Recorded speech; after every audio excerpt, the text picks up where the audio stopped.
Hey guys, I'm a little tired today, but I thought I'd, give you a video. I mean that would be kind of related to me being tired right now. I'm gonna be making today's video is gonna be on how to inseminate another person with a nightmare, or how to like put a nightmare, put it in someone else's mind, basically. So sorry, I just noticed something in my nose in the video. Oh no, can you see it? Yeah, right there, I see it. Okay, and that's good enough. So, anyways, the first step is you need to create the nightmare, and my main advice here would be basically you want to create a nightmare that's going to be realistic and going to scare the hell out of them. So I mean obviously you don't want it to, if it's too fantastical, then it's like they're watching a movie, but you want to make it something that's like they could actually realistically live through, instead of something like, oh my, make their significant other fall out of the Empire State Building and land splat and then like fly all the way to the center of the earth and then melt in the earth's core. Like that would obviously be, I guess, really painful, but it's not like, their mind's gonna just kind of turn off. Once it gets too ridiculous, it's just not going to believe it anymore. And so you want to do something like more sinister. You want to say like, okay, like she just developed, you know, breast cancer, and then it's like debilitating, and now, oh shit, like my mother is really sick too at the exact same time, and I need to go visit her in Kansas or whatever. But I can't leave because now my wife's health is really bad. So now I'm, splitting between my own, the two women, the most important women in my life. I can't make a decision between the two of them. I'm driving mad, and now I'm going crazy, and now, I can't even take care of my kids anymore because, well, I'm on the edge of my seat, and my wife can't help me with anything anymore. And oh my God, I lost track of my kid. Where the hell is he? Like, we're sending him in a missing persons report. I'm such a terrible father. And oh my, they found him dead. They found him, like, now you see like, when you kind of dig into this deeper, it's like a little bit more, like it kind of hits a little harder. Yeah, and obviously you want to be weaving in, like, the more you know about the person whose life you're trying to destroy, unless you want to do this as a prank, I guess, on one of your friends. But that's not really the kind of things that I'm preoccupied with. I'm trying to, like, kind of deal maximum damage. You want to deal maximum damage. You want to like hit things, anxieties that this person actually has, like things that they actually worry about, things that they would find realistic, so that just will weigh on them harder, and that this will just be making that anxiety that they have. If you when you dream something, it feels like it's like, oh my God, I should genuinely be worrying about this more. So honestly, you can kind of like make things that you wish they were worrying about more, like things that aren't realistic, but maybe they would think about, not like, or things that they weren't worrying about. You can kind of bring them to the forefront, so now they're worrying about them. Sorry, I'm really tired. Um, so anyways, now you've created this dream. Basically, how do I you go about how do I go about putting it in, how do I go about thrusting it into someone's mind? Sorry, thrust, but that sounded really like sexual. I mean, that was like an innuendo. Thrust. Whatever. Right. So, anyways, yeah, how do I go about, sticking it in someone else's mind? Well, essentially, what you're going to do is, you need to create a mental connection with the person. That's just a fancy word for saying like a psychological, a psychological link you're going to make between with their own interpersonal consciousness. How do you do this? There's three main methods you can do it. One is this is the simplest, and this is the way you should probably go about doing it. This is the eye contact method. You basically need to make eye contact with the person, and then focus heavily on that eye contact so basically, once you in that moment of eye contact, it's like you're looking in the other person's soul. You mutually acknowledge one another, and your person just kind of interlap for a moment, and then from there you can kind of focus on, like, oh shit, I'm gonna focus on this image of me staring into their eyes, and then that's going to kind of reinforce that connection between you two.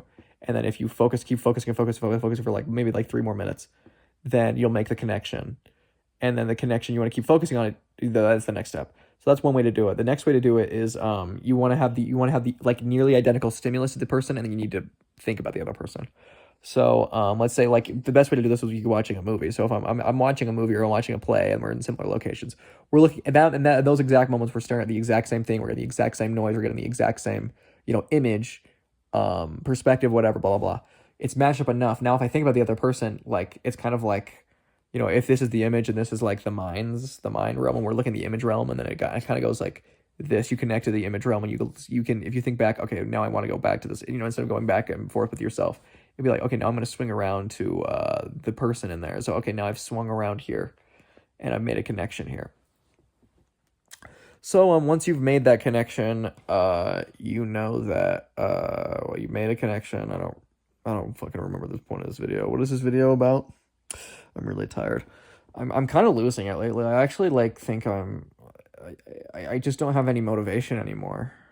And I thought like this whole Arkham, like getting revenge and ruining people's lives was gonna be like it was gonna be like my new thing. It was gonna be like my new thing to live for, and I was really kind of excited about it. But it's kind of like I kind of just started and I'm like, I kind of just got demotivated. Like I did I okay I maybe shouldn't say this, but this is 6 minutes in the video. Who's not? No one's gonna watch this far.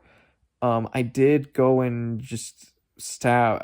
I guess I just didn't do it in a good enough way. I went and stabbed this kid who made fun of me in middle school. I had just known where he lived. He lived in my neighborhood, is my childhood neighborhood, and he was still there. So I just went and stabbed him in the middle of the fucking night, and the police, like I think I think I heard something about it, but like it didn't make me feel any better. So now I'm kind of like feeling bad about this entire exercise. I thought I was gonna feel like a rush of endorphins immediately. I mean, I did feel in the moment. It was pretty exciting in the moment to do it, but like it didn't last. I thought it was gonna like. I mean, it's kind of just demotivating when, whatever. I'm gonna go back to the video. Okay. So yeah, the second way to get a mental connection, yeah, you're gonna have a look at the exact same stimulus. You're gonna loop around, and then you're going to acknowledge the other person. And so then when you're moving over, you're able to link with this person, and you create this mental connection. You think about it longer and longer, longer. As you have this similar, and then you form the mental connection. The third way to do it is sexual intercourse. That's probably not relevant to most of our usages today in today's video, but that is a way to do it for other reasons. So anyways, once you can make the mental connection using one of those three methods, and the sexual intercourse, you just need to think of like, okay, I'm mentally connected with the person, and then you make the connection. You can kind of think about it honestly. Maybe you should think of the sexual intercourse as like the main way to do it, and then like the other two are just like kind of ways to emulate that.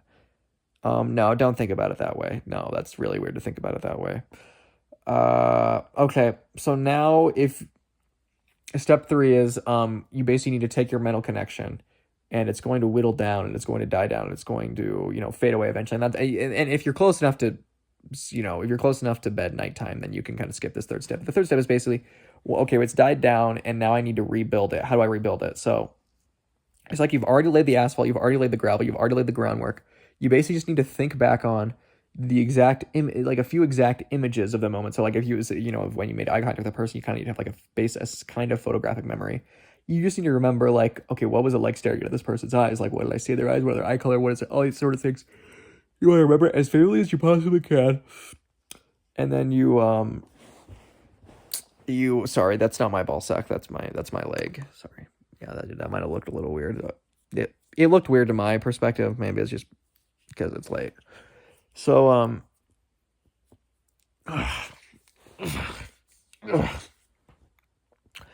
So you basically just rethink of the image, like of the image of you having sex, or the image of you watching the image of the movie you had when you were making the connection with the person.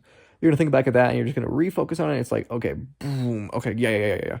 I've reconnected it. Okay, and then you want to reconnect to this late at night when the other person is sleeping, but you should be awake, or when you're awake, but the other person should be sleeping. Sorry, I misspoke. So so now that you've done this, you can now you're making it basically, you've rebuilt the mental connection. The other person's asleep. Now you can basically, you have free reign over their mind, and you can start, because their faculties are diminished, you can basically just play things into their mind like a freaking like their mind's a movie theater, and you're projecting. You're a projectionist, and you're just projecting things onto their screen. And so now you have this memory that you've like saved, and you've rethought through, and you've kind of memorized. You have this horrible not memory. I haven't ejaculated. Another sexual innuendo. I have injected a few memories into people's nightmares just because they're so disturbing. But it's usually the nightmare you created. I told you to create at the beginning. You're gonna just basically remember this memory, this nightmare, and then you're gonna just put it in. You're gonna stick it in to their mind, and they're gonna have to see it, and they're gonna have to live with that nightmare. So yeah, that's how you do it, I guess. Is there more details to? No, there's not. I hope there's not any more details. I'm really tired. Man,